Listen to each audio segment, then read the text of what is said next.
Ketemu dengan saya di dalam podcast penerangan. Nama saya Hanif Ahmad. Di sini kami akan membahas sastrawan Indonesia yang terkenal di Indonesia, yakni Buya Hamka. Bersama narasumber kita, Afin Ainur Rifai.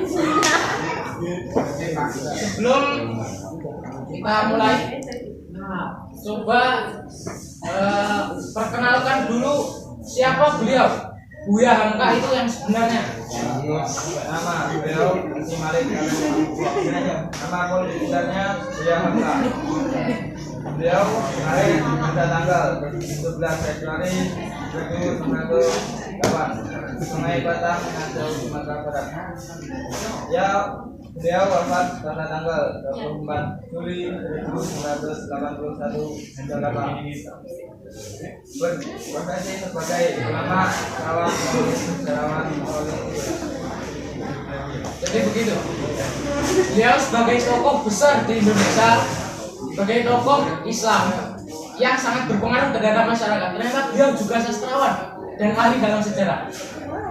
Seperti yang kita kenal, beliau adalah tokoh yang sangat berpengaruh dalam dunia Islam di Indonesia.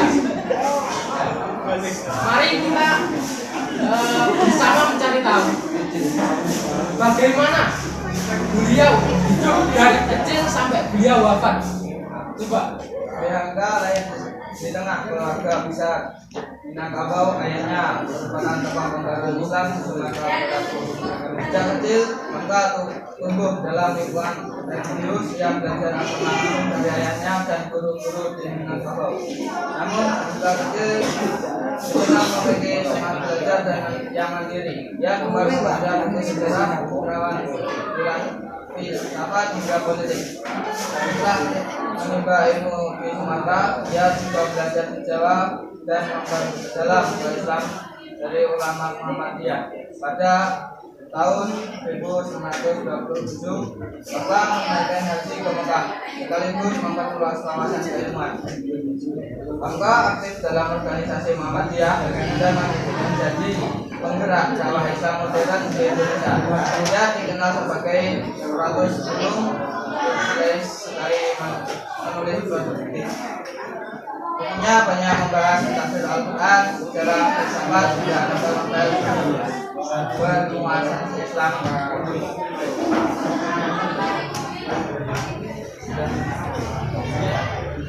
Subhanallah, ternyata beliau sangat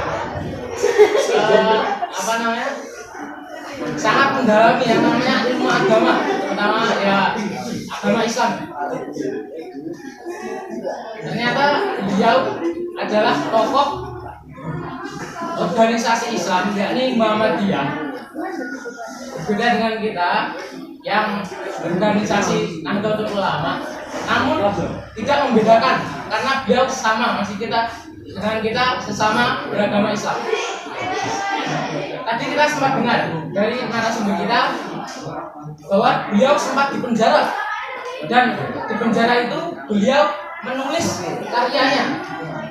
Di antaranya tadi ilmu tafsir, tafsir Quran, sejarah, sastra, dan lain-lain. Coba, apa saja karya-karya beliau yang mendunia sampai saat ini? Tafsir khusus, tasawuf modern, sejarah umat Islam, falsafah hidup, lembaga budi, novel yang di dalam kapal Francis, novel di bawah lingkungan Ka'bah, novel merantau ke Delhi. Ini saja karya-karya. Ternyata banyak ya.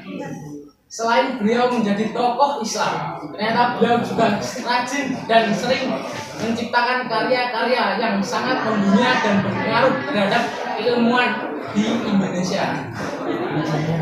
Karena pencapaian beliau, pasti beliau memiliki penghargaan. Apa gitu, Pak? Coba, apa penghargaan? Penghargaannya atas jasa-jasa beliau pernah menjadi ketua MUI pertama pada tahun 1975 sampai 1981. Ia juga menerima gelar doktor honoris causa dari Universitas Al-Azhar Kairo dan Universitas Kebangsaan Malaysia. Ya, ternyata beliau memang tokoh yang sangat berpengaruh dan memiliki banyak pengalaman, entah dari dalam negeri maupun luar negeri. Seperti yang kita dengar tadi, penghargaannya juga terdapat dari Universitas Al-Azhar Kairo Mesir. Ya, mungkin beliau bisa menjadi salah satu suri tauladan yang bisa kita tiru dan kita ambil hikmah-hikmah apa saja yang kita dapatkan dalam podcast hari ini. Ya, mungkin cukup itu dari kami. Banyak kurangnya saya mohon maaf. Sekian dari kami. Wassalamualaikum warahmatullahi wabarakatuh.